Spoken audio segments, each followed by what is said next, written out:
I'd like to pay respect to the Triple Gem and ask permission from Hluang Po Paisan and Ajahn Watanachai and the community of monks. And I welcome all the lay people and the nuns. So this has been the second cycle for my time to give a Dhammadesana, to give a talk for investigation. Last time I talked about the word me or mine or self. Say for instance, knowing one's own, knowing self,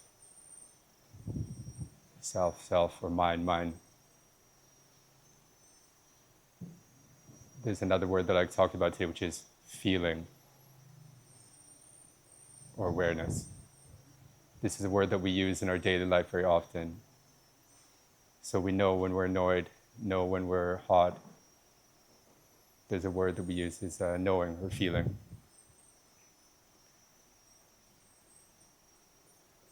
In Dhamma, we also have a language for this. For instance, awareness, embodied awareness. Yesterday we chanted the Mahasatipatthana Sutta. So we have awareness of the body with the four postures of walking, sitting, sleeping, and standing. Also the smaller movements of the body, walking forward, walking backwards.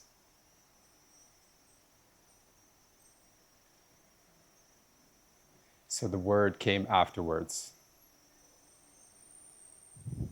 So there are people, wise people, who knew certain things, and they came and brought up the theory, this is the word for awareness. But before the word awareness ever came forward was the condition of awareness. So if we don't give a word for this thing, it's like something we just know on our own. So for instance, the condition, we don't know what word to give to that condition. So we don't, there's no word for awareness. So for the us that come afterwards,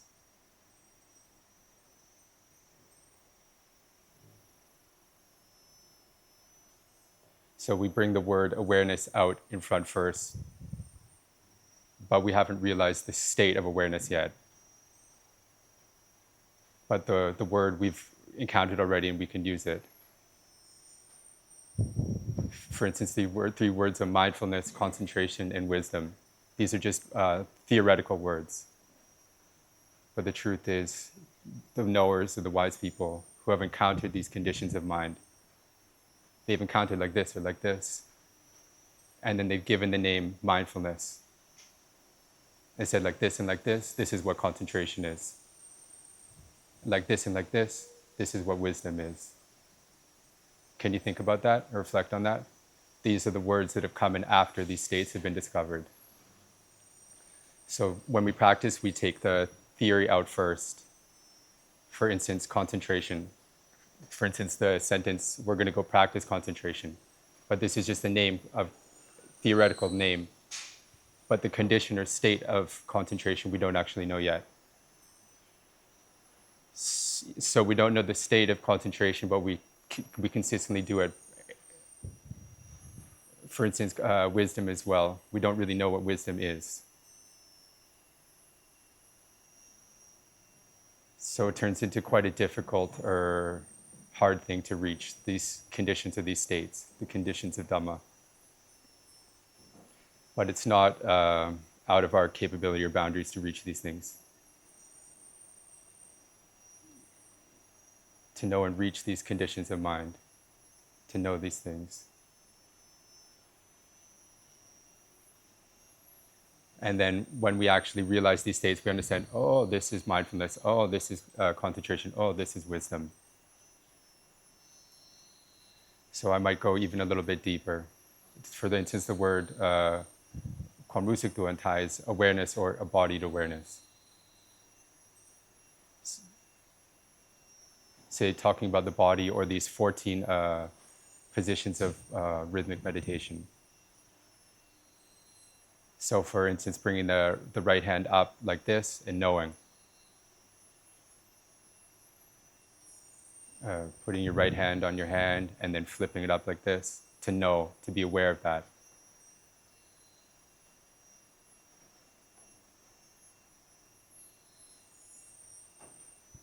So sometimes we're still stuck on the problem of, so what actually is awareness? But actually when we've already lifted the hand up, awareness has already arisen.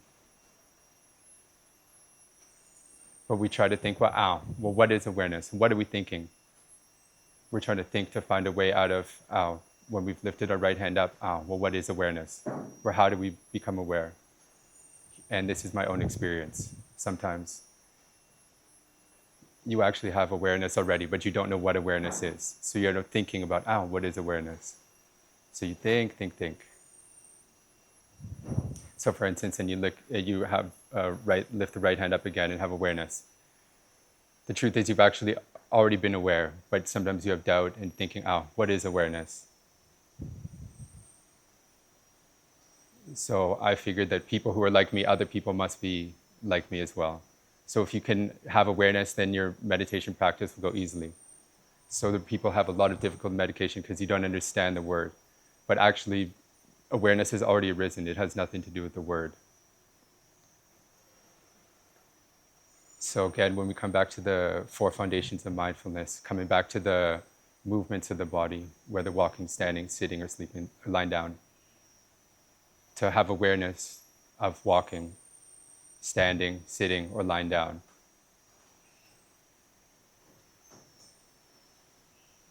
Even if you walk, even if you're not dead, that means you already have awareness. If you're sitting, if you're not dead, that means you have awareness of the sitting posture.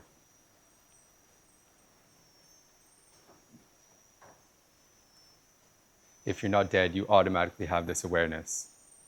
But if you have no mindfulness, so if you don't have mindfulness, you won't know this state of awareness. So you can notice this awareness when you have mindfulness to remember or reflect on this thing. If you don't have mindfulness, how many times a day does the body move or your hand move? But you don't know that the hand is moving. Or that awareness isn't showing up.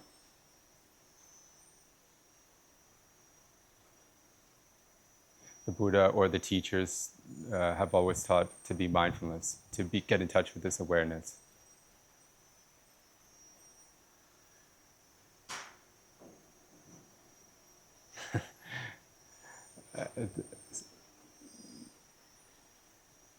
I don't want to make people serious, so I'm just going to go a little bit step by step.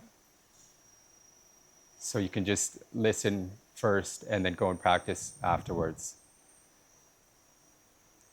Go practice and investigate and for yourself what this is awareness. And once you've got on the path or figured out the way, it'll be easy now. Doesn't matter how we move our hands, you'll have awareness all the time. And so, other than just having pure awareness, we have momentary awareness. So when we lift up the hand like this, we have awareness. Awareness. And then coming up again, awareness. So it's a momentary awareness. So some people say, I can't know in a momentary way. So for instance, we can tap our hand on our leg.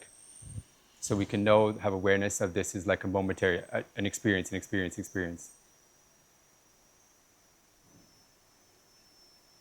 Awareness, sometimes we can't even translate, but then a momentary awareness or separating awareness.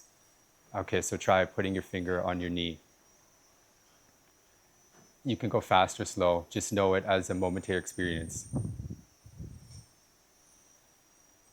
Cultivate the perception of being able to break up experience into moments.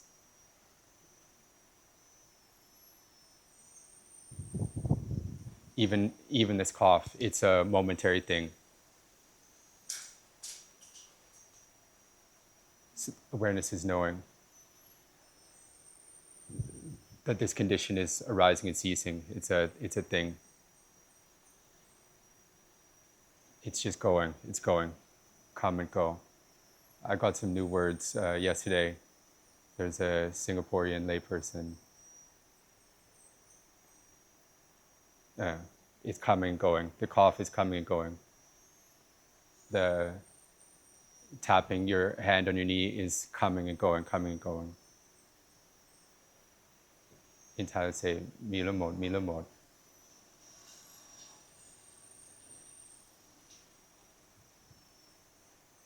I have the intention to practice in the way. Where's the mind going to go?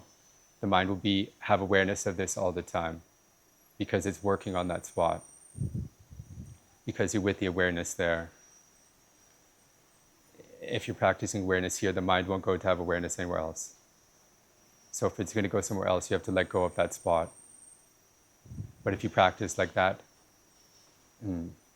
even for instance, just tapping your finger like this and noticing it, momentary awareness, arising and ceasing, the mind will stay working in that space. It won't go think about other things. Okay, and next we'll talk about awareness of the mind. So for some of us that came to come into the course, some of us had a lot of suffering, anxiety, stress, worries about life, sadness about our children and grandchildren, relatives. So this kind of suffering arises from thinking that leads on to different kinds of feelings and emotions, anxiety, sadness.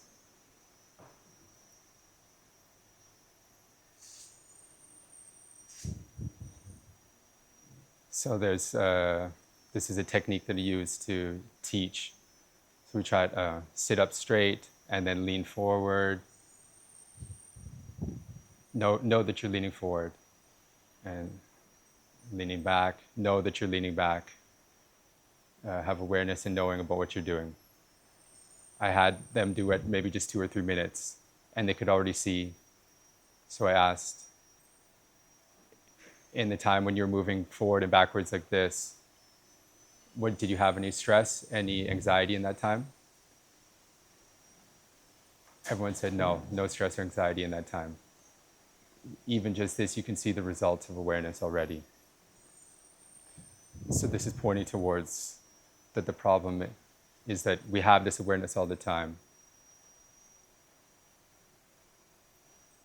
that we don't know that we have this kind of awareness all the time.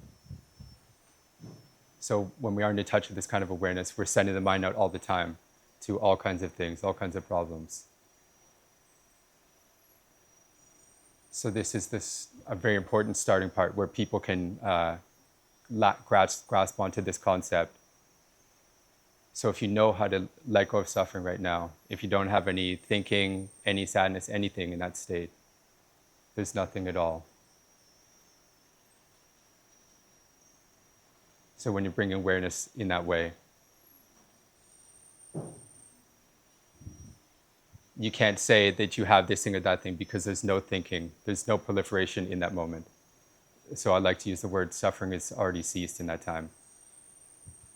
So investigate, see when you don't have awareness, what kind of suffering do you have? But when you do awareness, the things that you have, the kind of proliferations, the suffering you have, they completely disappear. But if some people, they don't know that their suffering has actually disappeared.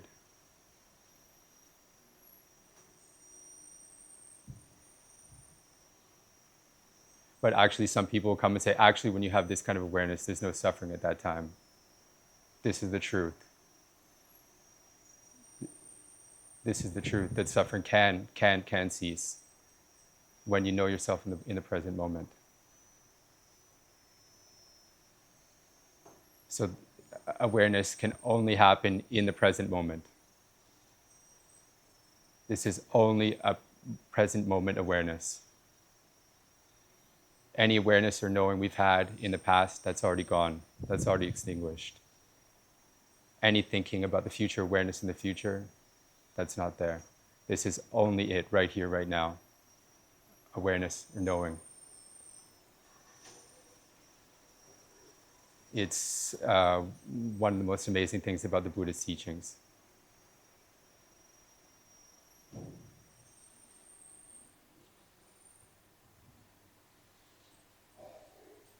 So I just talked about having this awareness of moments.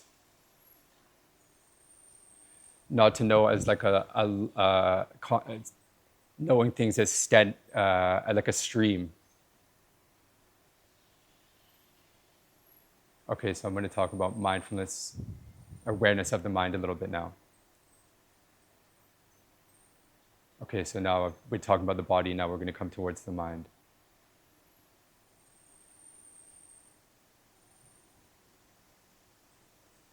Before I didn't understand how to have awareness of the mind. Say for instance, knowing you're angry or being aware of anger. Anger is an object of awareness. Annoyance is an object of awareness. Disliking is a feeling or an emotion as well.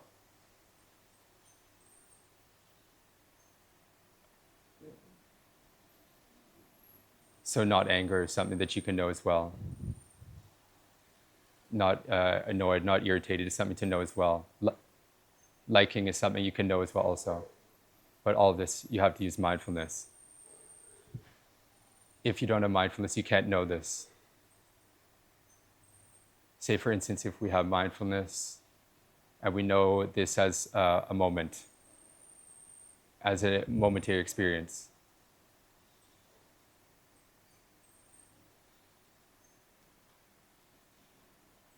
So when we're angry, it's not like you're angry, consistent angry for 2 or 3 minutes, but it's a momentary experience of anger rising and ceasing, rising and ceasing.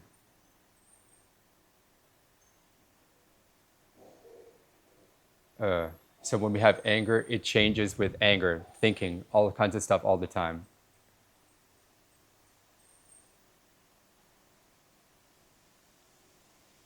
In that moment, even when we think we're angry, we can actually know many other things. The awareness will know many things, but it's very, very fast.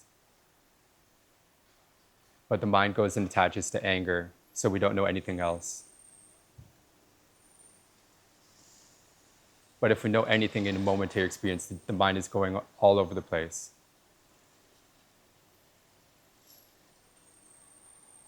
I'll give a brief explanation.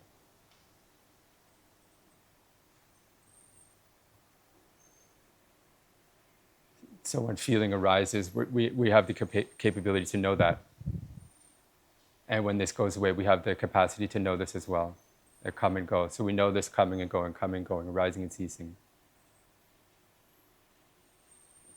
And this is the capacity of awareness and knowing, either in the body or in the mind. When it arises, it must go. This is a refined level of awareness, knowing arising and ceasing. And this is the way it always, whatever comes must go. Whatever thing arises must cease. We have to look in this way. Another thing of awareness that I didn't know before. Sometimes you feel like you don't feel anything. So that means mindfulness isn't there. So you don't know what you're actually feeling.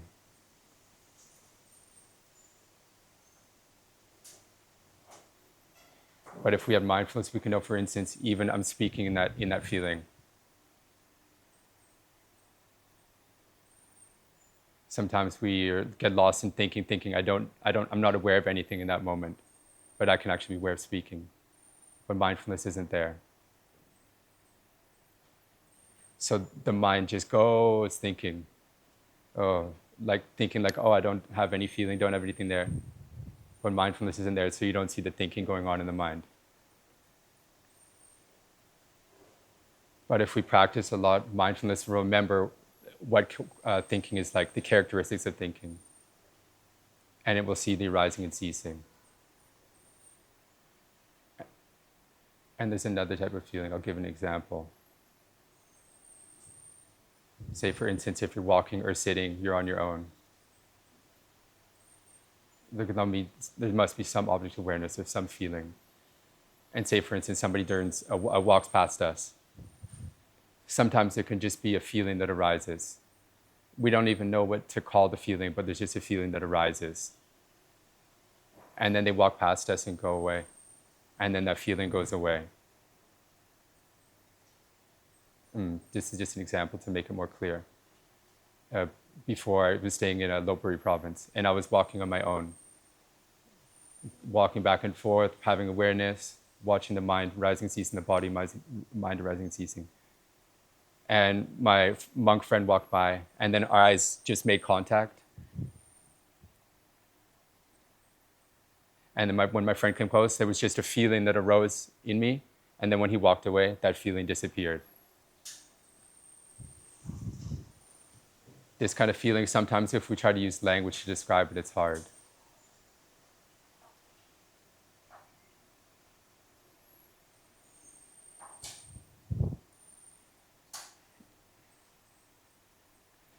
Almost like there's some sort of interaction or contact coming.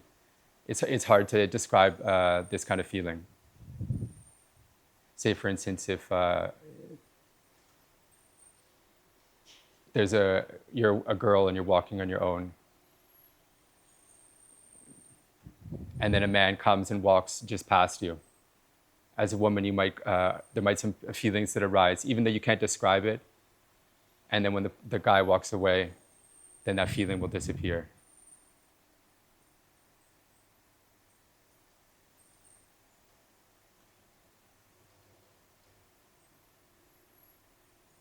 Even if a dog comes by with us, we see that, and there'll be some sort of almost, maybe we might feel unsafe, or it's dangerous. It's just an automatic feeling arises. If we're not dead, these things will just arise on their own. But sometimes we aren't aware that this feeling or this thing is arising. This is where we're not knowing the right thing. We're paying attention to only seeing the dog, but the feeling that's arisen in our mind, we don't see that.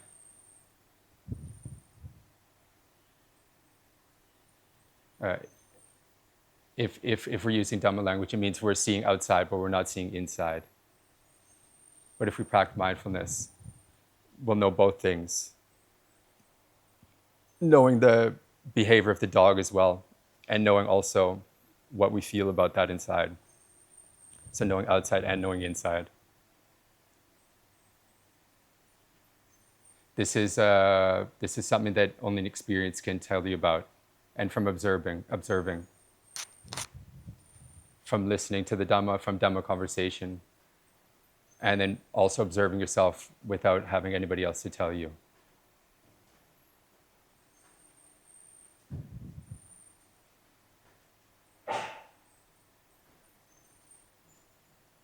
So anybody who pays attention this way starts to look at their internal world. This is where the path starts, right here. Both happiness and suffering are rising right here. If we start to look at our heart or mind very well, we see arising and ceasing happening right here. Whether happiness or suffering, it happens right here in our heart. When you're feeling empty, happy, or just completely neutral, it all happens in our heart, all happens in our mind. Seeing into the truth of the way things are, into the impermanence, not self and suffering. The end of suffering, we have the capability to see the end of suffering right here, right now, in the present moment. When we have suffering, we can see we have suffering.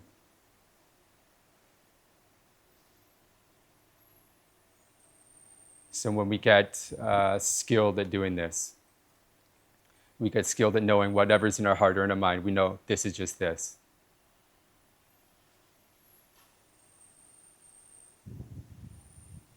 So we start to know very clearly and see very clearly that this is the truth of things. We see very clearly. We don't have to ask anybody, what is this going on in our heart and mind? We don't have to ask anyone. I'm speaking this way to give some direction on the way to practice. But we have to know in our mind, in our heart this way.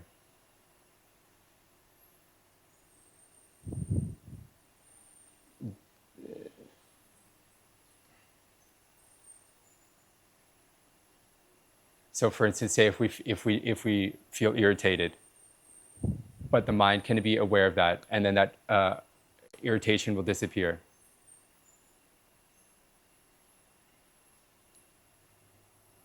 Say, for instance, if some dissatisfaction arises, disliking arises, so this just becomes another object for awareness to know also.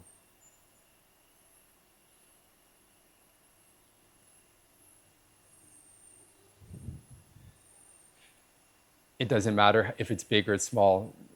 We know it all in the same way. We all know it. We know it right in our heart. And then we can believe that we really can end suffering right here.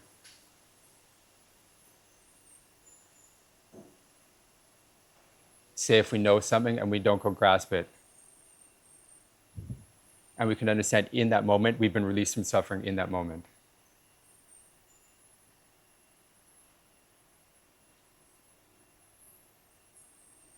So even if we know that we're grasping onto something, we know that this is the way to practice. So whatever arises in our heart, we know, or in the mind, we know. This is in the present moment experience. And this is called the path of the mind or the path of the heart. This is the path to the end of suffering. So the body actually doesn't know anything about this. The body's moving, the mind knows. It's just all using this knowing. But the heart of this is the heart of the mind, knowing everything. Okay, so this is for, just said this. This isn't only for listening. This is for observing in yourself and for learning yourself. And then you'll come to knowing yourself, understanding yourself, seeing clearly for yourself. For yourself, for yourself, for yourself. You don't have to ask anybody else. Who are you going to ask? When you've already seen for yourself, who are you going to ask? Well, there might be some things that you don't understand yet, you haven't seen yet. Maybe the teacher said this or that. Maybe you still have that. So for instance, even when you're asking, sometimes they ask and you just come back to this awareness.